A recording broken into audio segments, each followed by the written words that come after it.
Hola a todos y todas, muy buenas tardes, bienvenidos, bienvenidas a la clase de lenguaje y comunicación del día de hoy. Vamos a continuar resolviendo preguntas de comprensión lectora en contexto de PSU real. Ya llevamos 2 clases en esto, ¿cierto? Nuestra metodología ha consistido fundamentalmente en leer los textos, luego leer los enunciados, pero no fijarnos solamente en la respuesta correcta. No estamos trabajando de esa forma. Estamos fijándonos sobre los enunciados de las preguntas y detectando a partir de los enunciados qué habilidad se nos es requerida.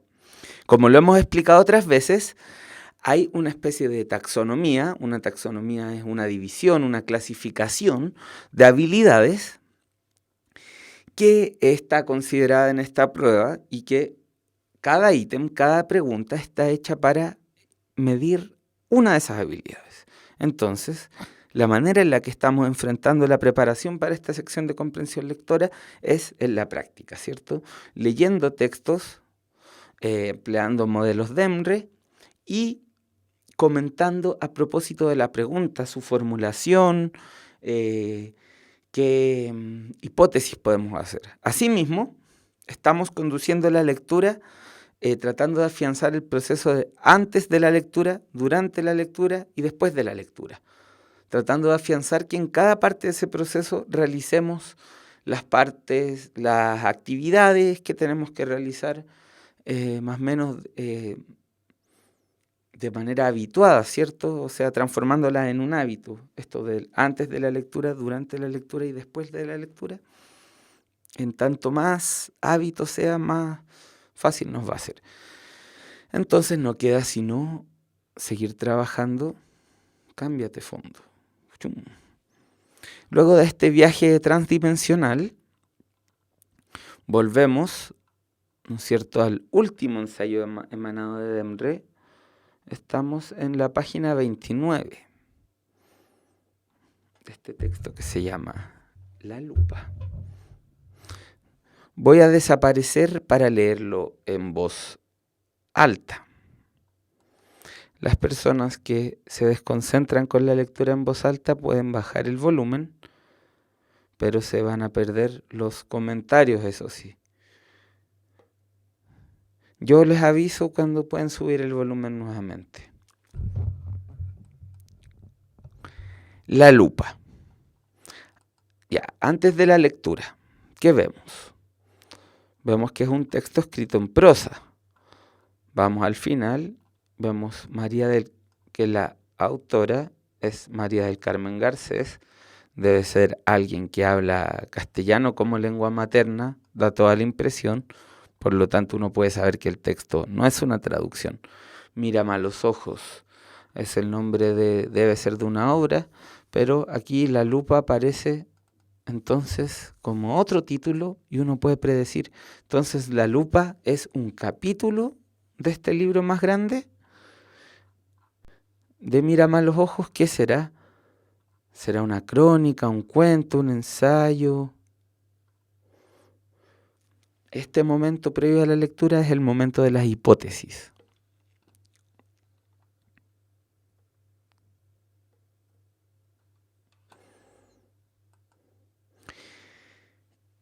Todo parece dar a entender que es un capítulo dentro de un libro mayor y parece que es un texto corto. Podría ser una crónica corta, un cuento corto, un ensayo corto, no sabemos. Sabemos que está escrito en prosa, también que tiene 12 párrafos. Veamos. El título. La lupa. Desde que entendí que era verdad aquello de no querer saber nada de vos, la única manera de evitar buscarle una vez más ha sido escribirle cada mañana. No puedo imitar bien a los argentinos. Pueblo entrañable. A partir de aquel día han pasado 4 meses. A partir de aquel día le he escrito 107 cartas. 107 cartas. Me pregunto, ¿cuándo me cansaré de todo esto y volveré a ser la mujer de antes, la que dominaba sentimientos y emociones? A veces invento trampas y me digo que si no le recordara tanto, que si no esperara una llamada suya, quizá vendría o llamaría en cualquier momento. Y trato de no recordarlo, de no esperarlo. Son ilusiones que uno se hace creyendo que cuanto menos se piensa sucede lo que tanto se espera. Pero es inútil, ya se sabe que las trampas no funcionan. Monitoreemos hasta aquí la lectura.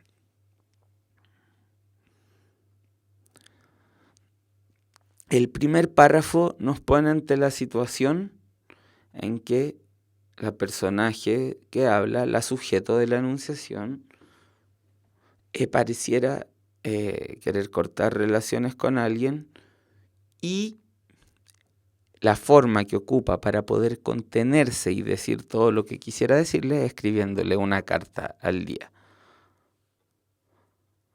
Una carta cada mañana. 107 cartas han pasado desde el día que decidió esto. Luego, a partir de este hecho de la escritura de cartas a nadie, que parece un acto medio excéntrico, la sujeto se pregunta cuándo volverá a la sensatez. Se autopercibe dentro de un estado psíquicamente alterado. Sigamos la lectura. Fue el día de su cumpleaños, uno de los más difíciles. Desde el instante en que desperté, no sentí otra cosa que deseos de verle, aunque fuera de lejos, solo verle. Para evitar cualquier locura decidí quedarme en la cama, sin cambiarme, tratando de leer. Tenía la firme intención de pasar así todo el día, pero cerca de las 12 ya no podía más y un impulso incontrolable hizo que me levantara, me vistiera y saliera a la calle. Caminé por todos los sitios de un posible encuentro casual. Fui a un café cerca de su trabajo con la esperanza de verlo cruzar la calle. Esperé en una esquina el paso eventual de su auto. A eso de las 5 decidí ir hasta la biblioteca del instituto a devolver un libro. Era el pretexto que tenía reservado para los momentos extremos. Sabía que tenía clases ahora y que acostumbraba a pasar por la biblioteca. Llegué a entregar el libro con el corazón en la mano. No era mi día. Bueno, un día entonces, el día del cumpleaños de esta persona por la cual la sujeto siente despecho, ella, sabiendo que podía ser una locura, intentó prevenirlo quedándose en cama, pero un impulso incontrolable la hizo salir, ¿cierto?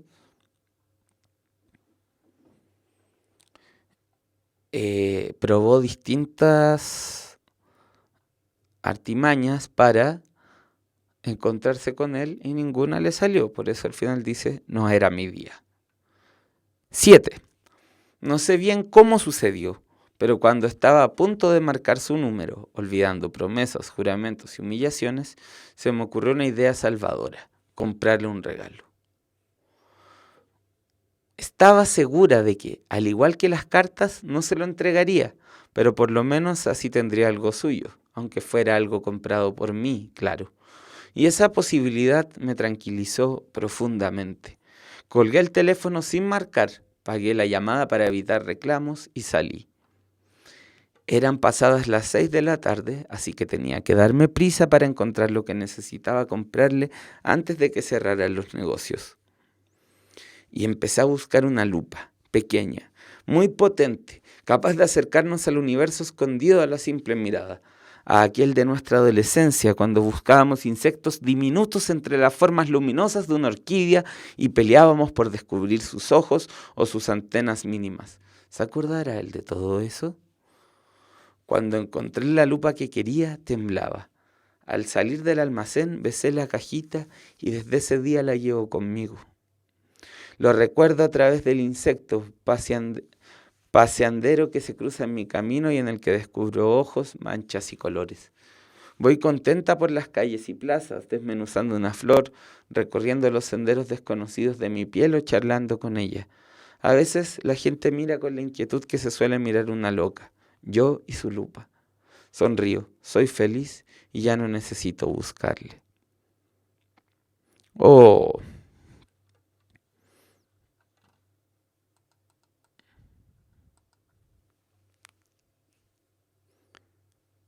ahora pueden volver a ponerle el audio. Quienes lo bajaron porque les desconcentraba la lectura en voz alta.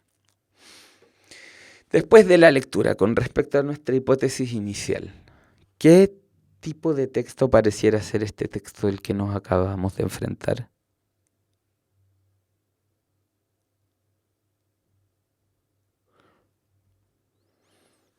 Podría ser un cuento si es un texto narrativo, claramente. ¿Cierto, Hekan? Parece un cuento, ¿cierto? Tiene toda la pinta de ser un cuento.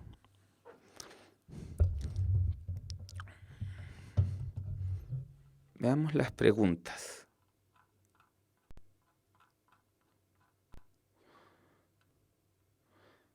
Miren, aquí no nos vamos a devolver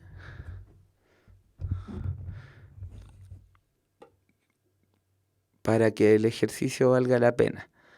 Las acciones realizadas por la protagonista en el día de su cumpleaños, ordenadas cronológicamente, fueron, en el día del cumpleaños digo.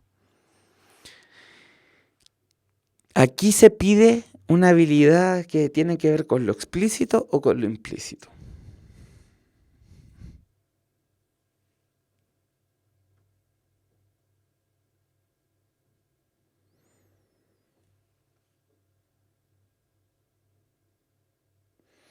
Con lo explícito. ¿Por qué? Martín dice explícito, Wasp, Macarena, Hekan, Fernán Bla, Jorge Valenzuela, todos dicen. ¿Por qué tiene que...? Ya, porque la respuesta está en el texto.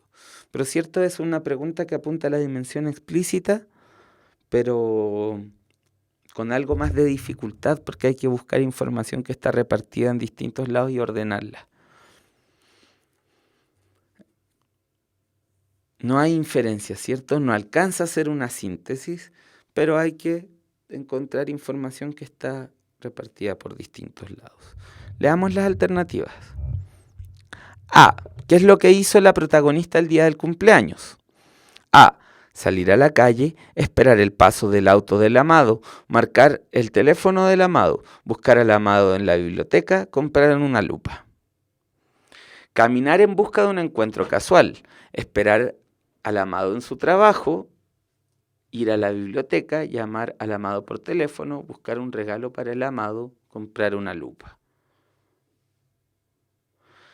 Buscar un encuentro casual, caminar por la ciudad, buscar al amado en la biblioteca, pensar en llamar al amado por teléfono, comprar una lupa. Vestirse, salir a la calle, esperar ver al amado en el café, vigilar el paso del auto del amado, ir a devolver el libro, comprar una lupa. Quedarse en cama, salir a buscar al amado, marcar el número del teléfono del amado y colgar, buscar un regalo especial, comprar una lupa.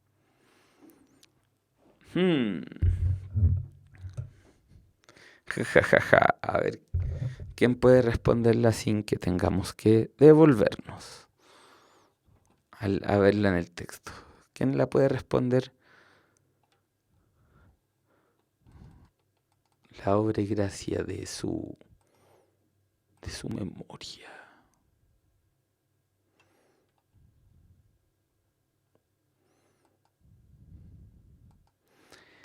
Wasp dice D, Hekan dice E.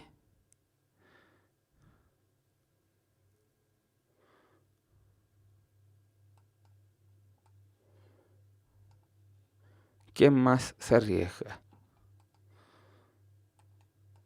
¿Cuáles son las razones que los conducen a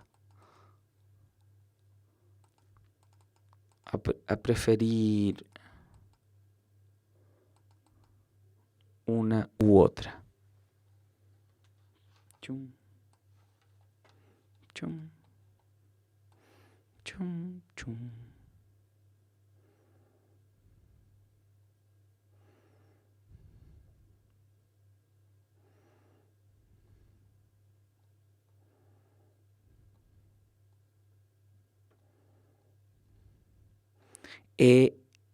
Ya, están entre E y D.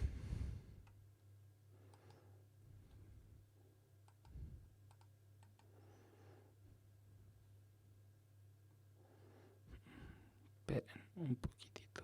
Ya, ahí sí. Estaba verificando que coincidieran los archivos. Listo. Ahora sí. Estamos de vuelta.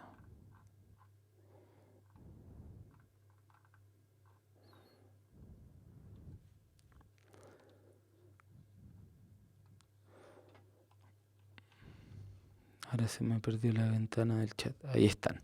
Perfecto, ya. Ahora sí.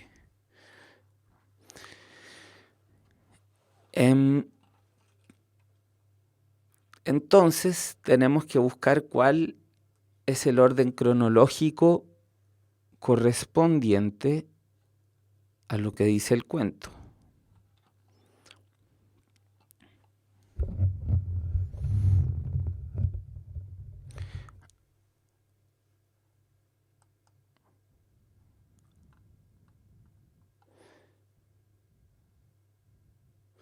La E, a ver, que dice salir a buscar al amado, pero no dice qué cosas hizo para salirlo a buscar.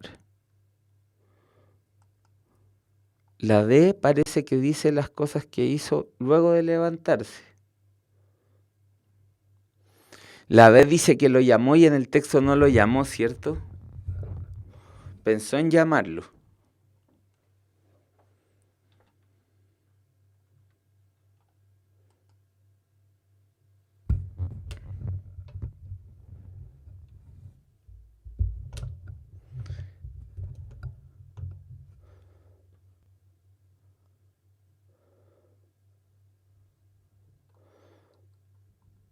Sí, marcó el número, pero al final no se comunicó. Por lo tanto, Hecan, a ver, tomando en cuenta que Hecan dice, la A está desordenada, la B dice que llamó, pero en el texto no llamó, la C dice que pensó, pero en el texto dice que ya estaba marcando, y entre la D y la E está...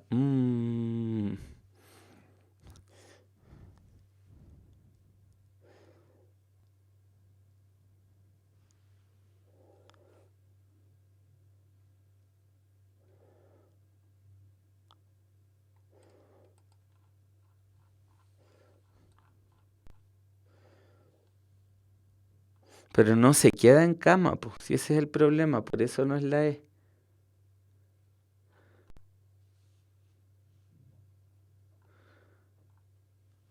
Exactamente.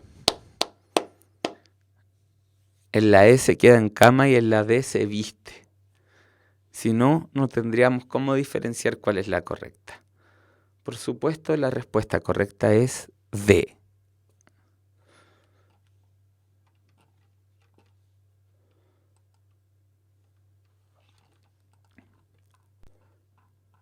Veamos. Del relato se infiere que una vez que compró el regalo, la protagonista, el enunciado de la pregunta nos está señalando claramente que es una pregunta de inferencias. Del relato se infiere que una vez que compró el regalo, la protagonista A. Decidió no sufrir más por su amado. B. Se sintió tranquila al descubrir la belleza de la vida. C. Se refugió en sí misma y en su recuerdo. D. Dejó de recordar al amado con la intensidad de antes. E. Reemplazó las cartas por la lupa. Chiquillos, chiquillas, les dejo planteada esta pregunta. Vuelvo en 5 minutos y continuamos con la clase.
Ahí sí se escucha.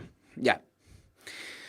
Decíamos entonces que al final del cuento la niña, con el corazón despechado, compra una lupa, como una especie de acto psicomágico, ¿cierto? Una lupa que no va a regalar.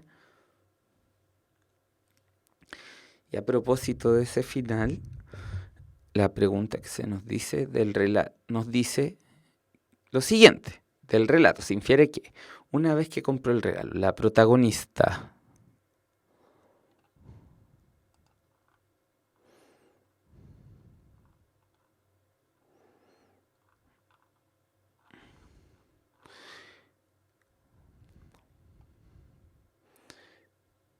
ya compra la lupa la lleva a un mundo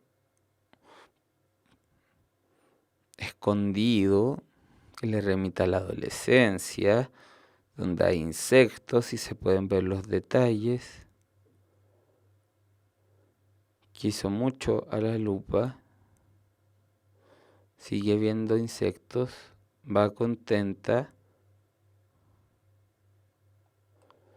va ella con su lupa. Eso es lo que nos dice.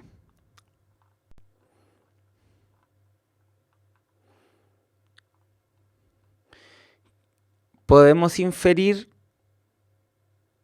que decidió no sufrir más.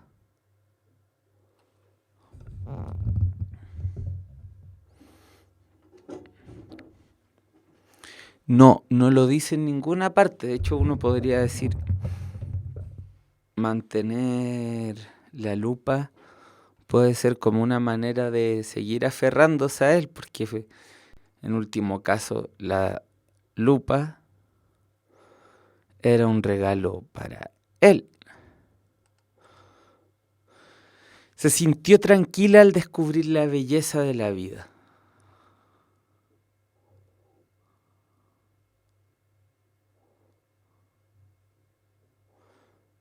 No sabemos si se sintió tranquila.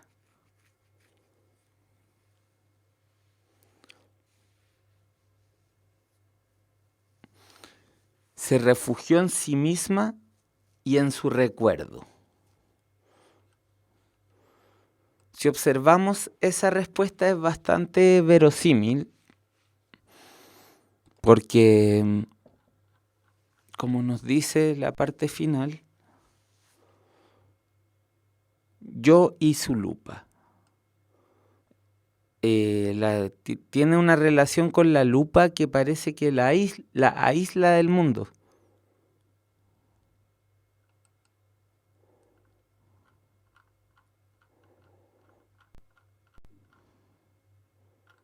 Ya no necesita buscarle.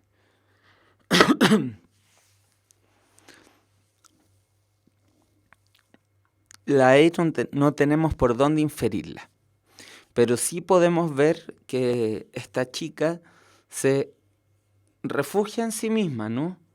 Se refugia en la relación que establece con un objeto inanimado por medio del cual ella puede acceder a esta experiencia que es un poco más feliz, ¿cierto?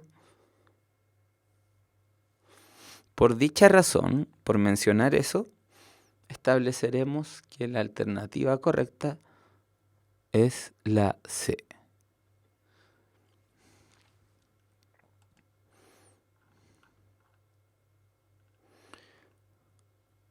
Ya, miren la siguiente. La siguiente es buena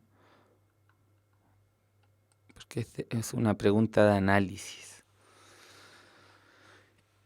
El presente del relato se sitúa en un tiempo A, posterior al momento en que la protagonista fue abandonada por el hombre que amaba. B, ubicado 4 meses después del cumpleaños de su amado. C, posterior al momento de la ruptura en que la protagonista comprendió que su amado ya no sentía nada por ella. D, inmediatamente posterior al día del cumpleaños del amado.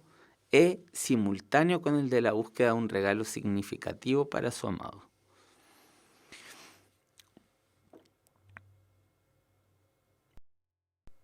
tenemos que ver aquí qué enunciado es verdadero, porque todos parecen serlo. Sin embargo, no todos lo son.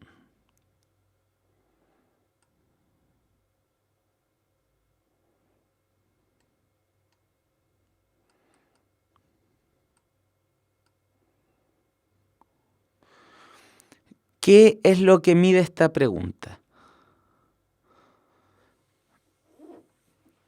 Mide que nos quedemos con la alternativa que más ajusta al texto. Tenemos que analizar y tenemos que inferir el tiempo en el que está.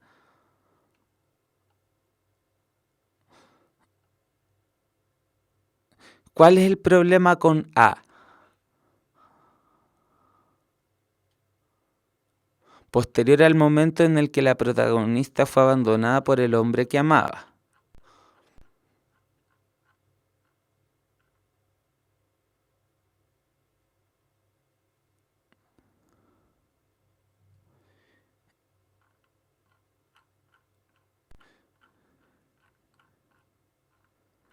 No se nos dice que hay un abandono. Entonces, A no puede ser. ¿Ubicado 4 meses después del cumpleaños de su amado? No. Tampoco la B, ni la D, ni la E, porque en los párrafos finales tenemos una perspectiva de tiempo posterior al día de la lupa. Digamos, desde que compré la lupa que mi vida ha sido de tal y tal forma. Entonces, ese hecho invalida inmediatamente B, D y E. Nos queda C, posterior al momento de la ruptura en que la protagonista comprendió que su amado ya no sentía nada por ella. El ya no quiero saber nada más de vos, cuando dice, cuando comprendí realmente lo que era un ya no quiero saber nada más de vos, eso nos indica que es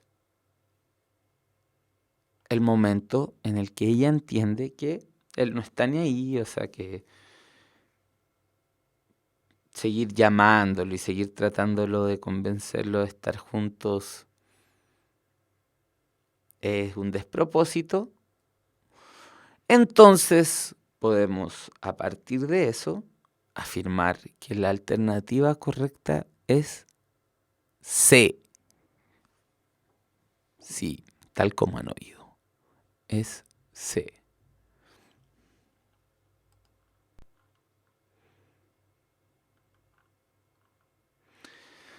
Seleccione el enunciado que representa adecuadamente el sentido de la expresión "las trampas no funcionan". Antes de devolvernos y antes de que me digan qué respuesta es correcta, ¿cuál es la habilidad que requiere esta pregunta?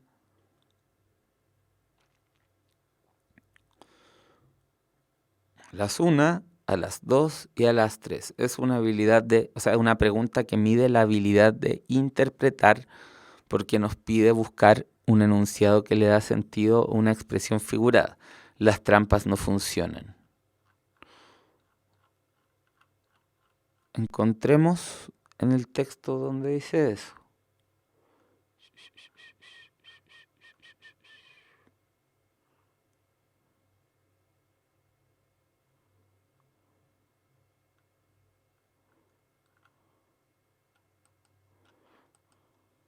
A veces inventó trampas y me digo que si no le recordara tanto, que si no esperara una llamada suya, quizás vendría o llamaría en cualquier momento.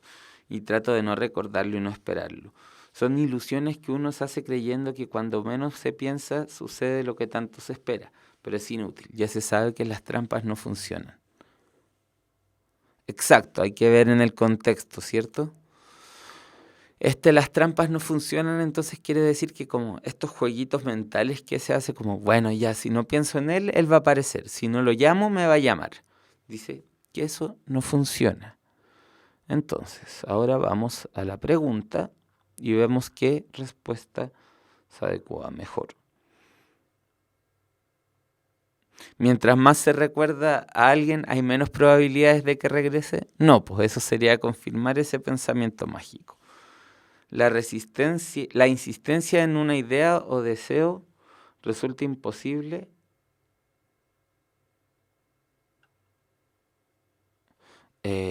Claramente no es la alternativa correcta. Para que ocurra lo que deseamos, no hay que pensar mucho en ello. Es imposible dominar los sentimientos y las emociones. No es posible librarse del amor y volver a ser fuerte.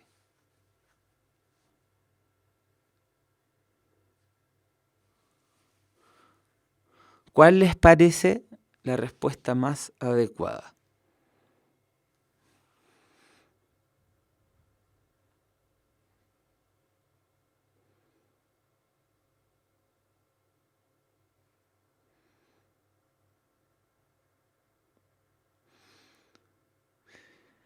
C, ¿es cierto? En C está esta idea figurada de la trampita. Para que ocurra lo que deseamos, no hay que pensar mucho en ello. D está dicho en el párrafo, pero está dicho a propósito de otra cosa. Está dicho más arriba. Entonces no tiene que ver con esta expresión que se nos está mostrando aquí.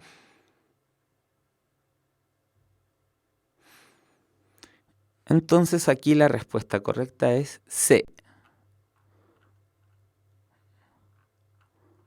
Oh, estos poemas.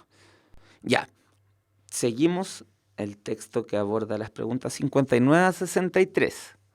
Antes de la lectura, vemos que es claramente un poema, pues está escrito en versos. Es un poemario además, un poema dividido en 4 partes. Sabemos quién es el autor, Ernesto Cardenal, y sabemos a qué libro pertenece, a Epigramas.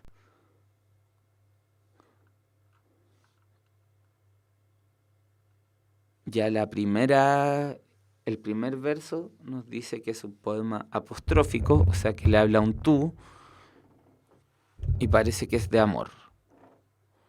Veamos. Leámoslo. 1. Te doy, Claudia, estos versos porque tú eres su dueña.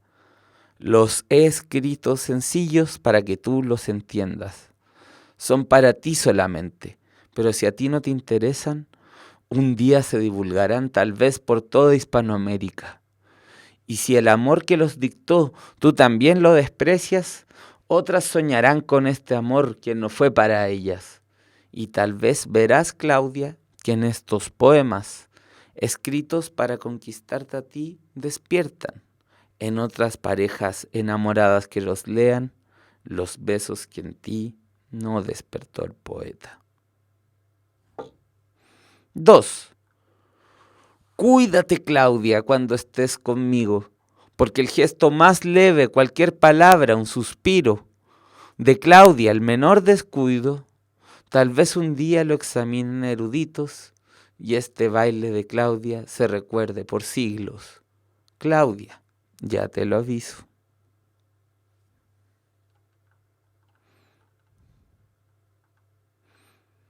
Tres.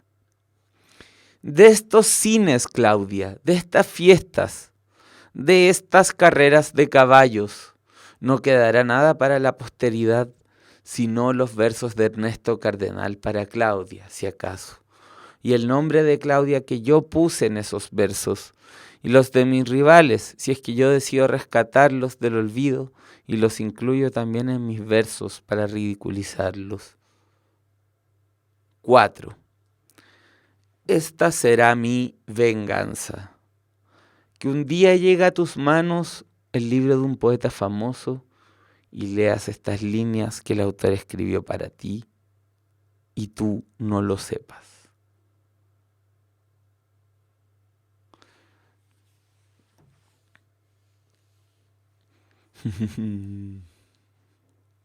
Es bueno el poema, ¿no?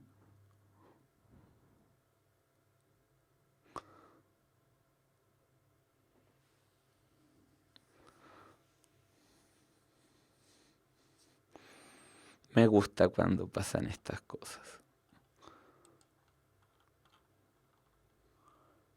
Ya, vamos a las preguntas. ¿Qué expresa el hablante lírico en la segunda estrofa del poema?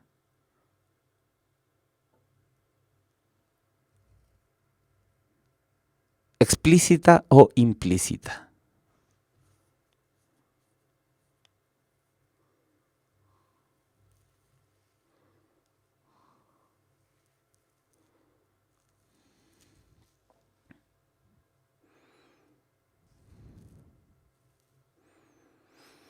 ¿Explícita o implícita? Según su puro enunciado. Yo no sé. Yo por algo les pregunto, porque no sé. No tengo idea.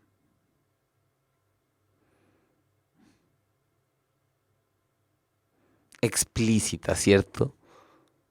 Claro, se nos pide que veamos qué es lo que está dicho textual en la segunda estrofa. 1. Interés por transformar en poesía cada detalle de su amada. 2. Su incapacidad para olvidar un amor. 3. Admiración por los bailes dignos de estudio que realiza su amada. ¿Qué es lo que tenemos que hacer? Ir a la segunda estrofa y quedarnos con lo que dice ahí. Claudia, cuando estés conmigo, porque el gesto más leve, cualquier suspiro, cualquier palabra, un suspiro de Claudia, el menor descuido, tal vez un día lo examinen eruditos y este baile de Claudia se recuerde por siglos. Claudia, ya te lo aviso. Esa es la segunda estrofa. Interés por transformar en poesía cada detalle de su amada. Claro, pues lo que le dice es que los eruditos, cuando estudian su poesía, como de hecho se hace hoy en día,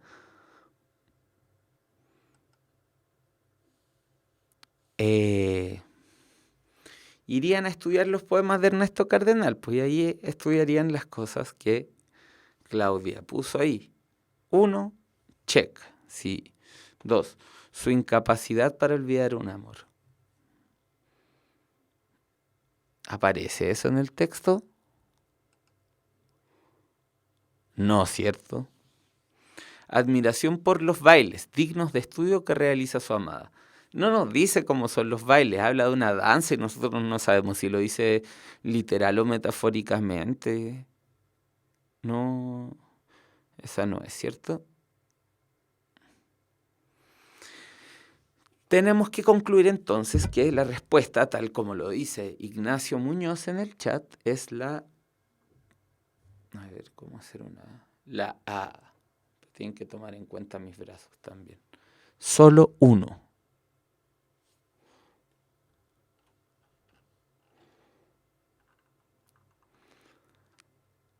Oh, esta es una gran pregunta de... ¿Cuál es la finalidad comunicativa del poema? Cuando se nos pregunta por finalidad comunicativa, estamos...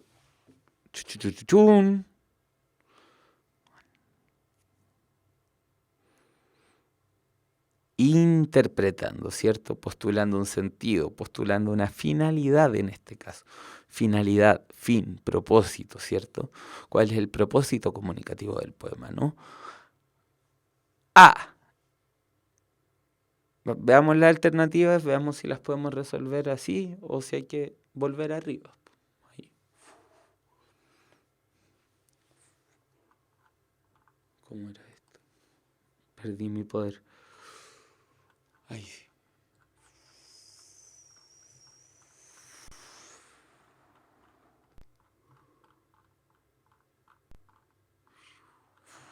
Ahí sí.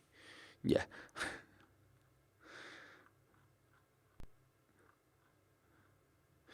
A. Ridiculizar a los pretendientes de Claudia. B. Intentar una reconciliación con Claudia.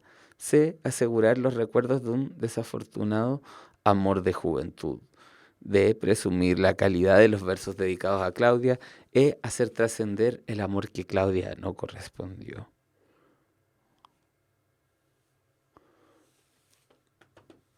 ¿Cuál es la idea todo el rato?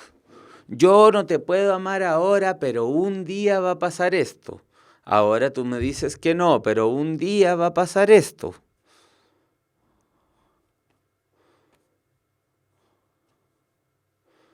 ¿Cuál es la diferencia entre asegurar los recuerdos y hacer trascender? Trascender es ir más allá, ¿cierto? El poeta no solo está guardando recuerdos, como se podría hacer en un diario de vida, le está transformando esa situación en poema para que esa situación trascienda en el tiempo. Y lo logró, pues llegó a la PSU, llegó a esta clase, los versos que escribió un cabrito enamorado en los años 60, que después se hizo cura y se hizo guerrillero, pero eso es otra historia. Aquí todavía no era cura. Por eso le escribía poemas de amor a Claudia. Entonces, la alternativa correcta es E, de Ernesto Cardenal, que es el autor de este poema.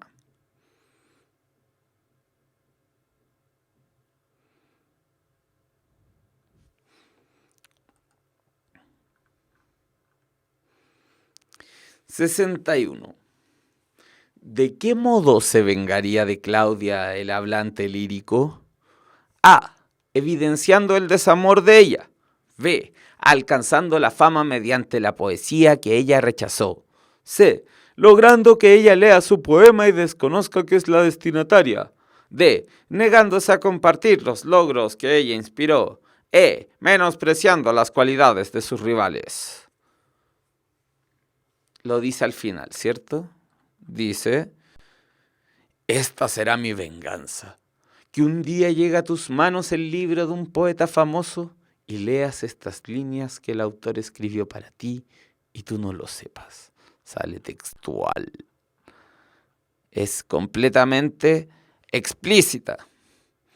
Y es la respuesta número, no es un número, la respuesta que tiene la letra consonante C, de Cardenal, apellido del autor, Ernesto Cardenal.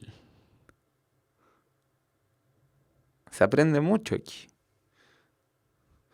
Maca, te aconsejo buscar más poemas de Cardenal. Si es que enganchaste con este, yo creo que te puede gustar el autor. Ernesto Cardenal.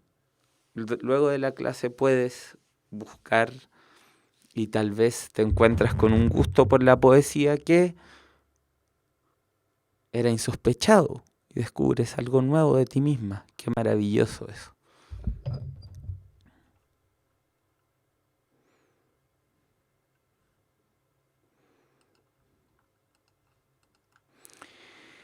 El emisor escoge la poesía como forma de expresión porque A. Claudia es indiferente a las creaciones artísticas. B. Así puede influir en los sentimientos de otros enamorados. C. A través de sus versos logrará trascender en el tiempo. D. Claudia presenta dificultades para leer otros textos. E. Ha sido rechazado por Claudia. Escoge la poesía. Tenemos que encontrar esa información.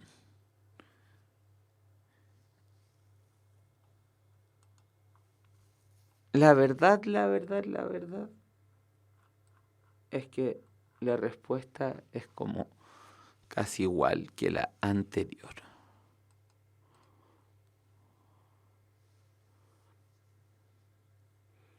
Va a escribir para que los poemas trasciendan al tiempo.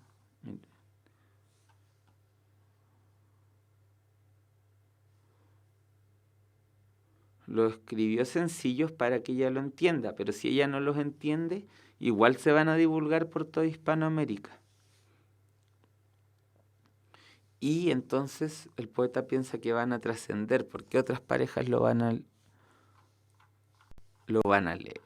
Entonces, por las mismas razones, decimos que la respuesta es C. A través de sus versos logrará trascender en el tiempo. De lo que expresa el hablante lírico, se concluye que la poesía, 1, es apreciada por estudiosos. 2, expresa sentimientos. 3, inspira a otros enamorados.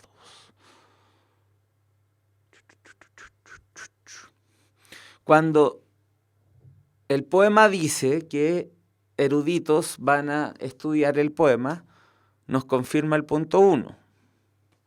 Cuando nos dice que en estos poemas va a ir el amor que el poeta siente por ella, se valida el punto 2.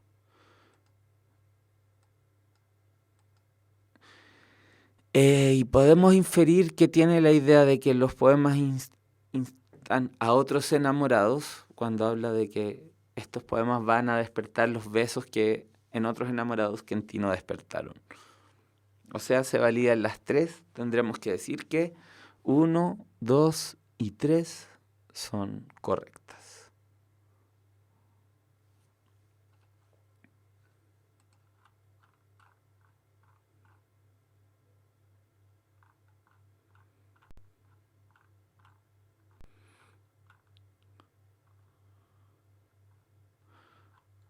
Oh, este me gusta, porque quiero hacer las voces de los personajes.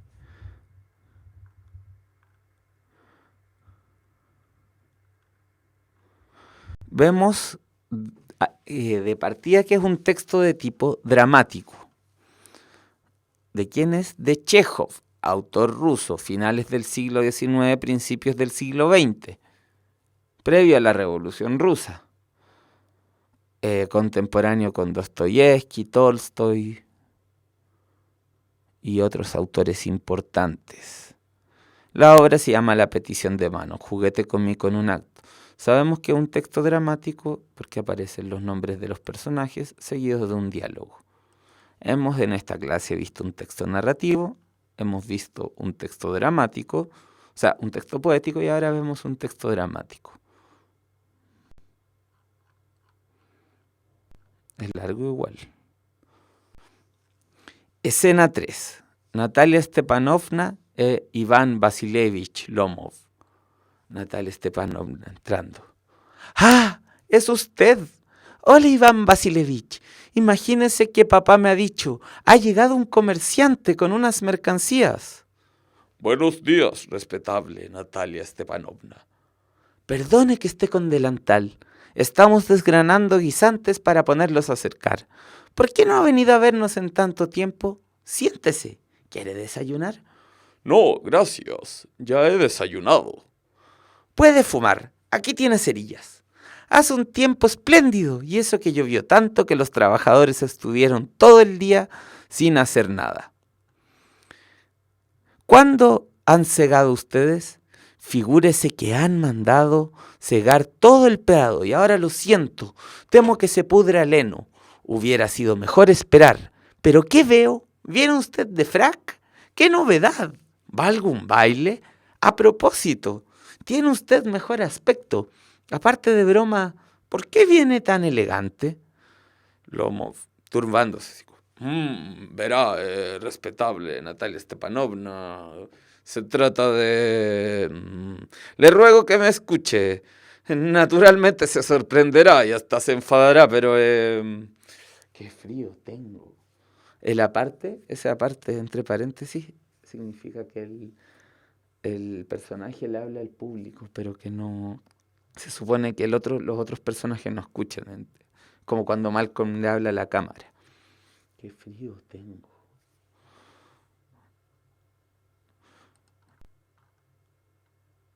¿De qué se trata? Procuraré ser breve. Como usted sabe, Natalia Stepanovna, hace mucho tiempo que tengo el honor de conocer a su familia. La conozco desde mi infancia. Mi difunta tía y su marido, de quienes heredé las tierras, siempre trataron con mucho respeto a su padre de usted y su difunta madrecita. Los Lomov y los Chubukov estuvieron siempre las mejores relaciones, unas relaciones casi familiares. Además, como sabrá, mis tierras empiezan donde acaban las de ustedes. Mis praderas del Toro lindan con sus bosques de álamos. Perdona que lo interrumpe, pero usted dice mis praderas del Toro, ¿acaso son suyas? Sí, claro, pero si son nuestras. Son mías, respetable Natalia Stepanovna. Esto es una novedad para mí. ¿Por qué son suyas? Me refiero a las praderas del Toro, que forman un triángulo entre un bosque de álamos de ustedes y un pantano. Sí, pues son nuestras. Se equivoca, respetable Natalia Stepanovna. Son mías. ¿Desde cuándo, Iván Vasilievich? Trate de recordar. ¿Cómo desde cuándo? Según recuerdo, siempre fueron nuestras. De ninguna manera. Perdone. Los documentos lo atestiguan, respetable Natalia Stepanovna. En tiempos pasados las praderas del Toro estuvieron en litigio, es verdad. Pero nadie ignora que ahora me pertenecen a mí. Esto es indiscutible. Verá, la abuela de mi tía cedió esas praderas por tiempo limitado a los campesinos del abuelito de su padre en pago de los ladrillos que le fabricaban. Estos se beneficiaron de las praderas del Toro alrededor de 40 años y se acostumbraron a considerarlas como suyas, pero después, cuando salió el decreto, el abuelo, la abuela, la tía, no comprendo absolutamente nada. Las praderas del Toro son nuestras y punto concluido. Son mías. Tenga la bondad de no gritar. Chille si quiere en su casa, pero aquí le ruego no rebasen los debidos límites. Si no fuera, señora, por las terribles palpitaciones que me acometen y por lo que me tiemblan las venas en las sienes, me oirá usted. Las praderas del Toro son mías. Son mías. Nuestras. Mías. Nuestras. Oh, le iba a pedir la mano y terminaron peleando por las praderas. Y la Natalia no se dio cuenta.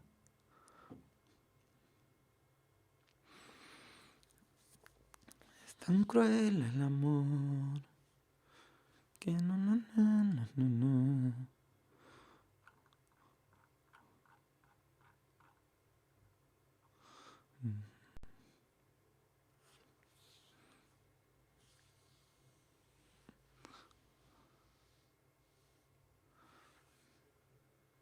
No, ¿cómo es?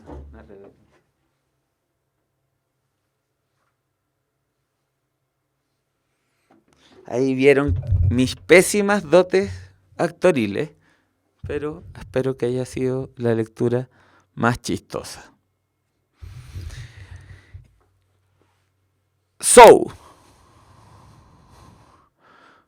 Con relación a la propiedad de Praderas del Toro, Iván A.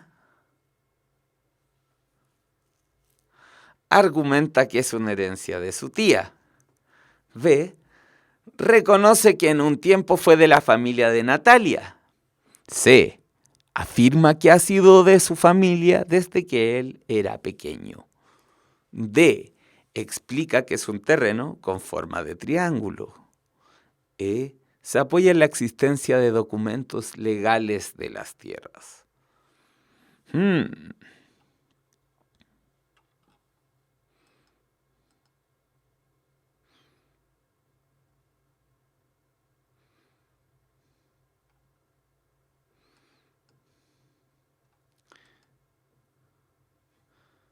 Esto es de información explícita con respecto a la propiedad de Praderas del Toro. ¿Qué es lo que argumenta Iván? ¿A dónde estaría, digamos, el último apoyo de lo que Iván está diciendo?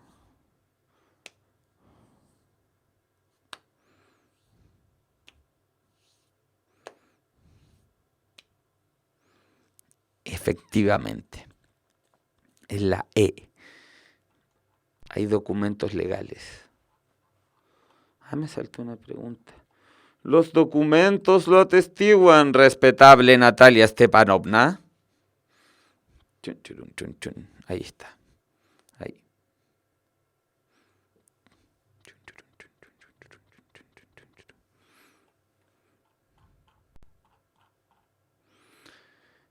Es la E. Ya son las 8. Vamos a realizar esta última pregunta. Los fabricantes del ladrillo eran unos campesinos de la abuela de la tía de Iván, parientes lejanos de Lomov, campesinos de las tierras del bisabuelo de Natalia, trabajadores beneficiados con esas tierras por el padre de Iván, campesinos de la familia de Iván que vivieron 40 años en esas tierras. Esta parte, cierto, en el texto queda enredada, así que seguramente hay que volver.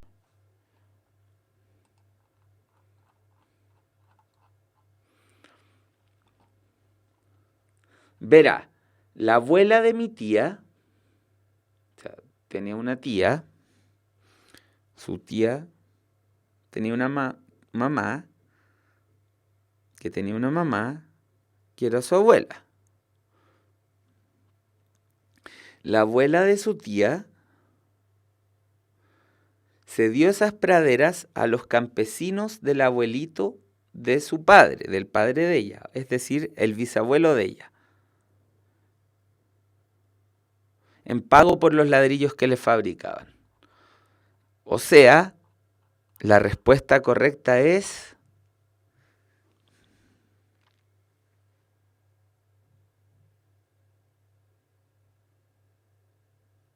C.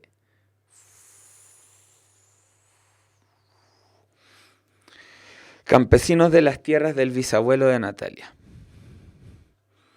Era una pregunta de información explícita, pero nuevamente información explícita que aparece más o menos desordenada. Este es un grado de dificultad más dentro de lo explícito. Todavía no entra en la dificultad de lo implícito, claro, pero sí es un ejercicio explícito algo más complejo. Así, chicos y chicas, me despido por hoy y espero entonces la próxima clase terminemos la revisión de este ensayo en su sección de comprensión lectora.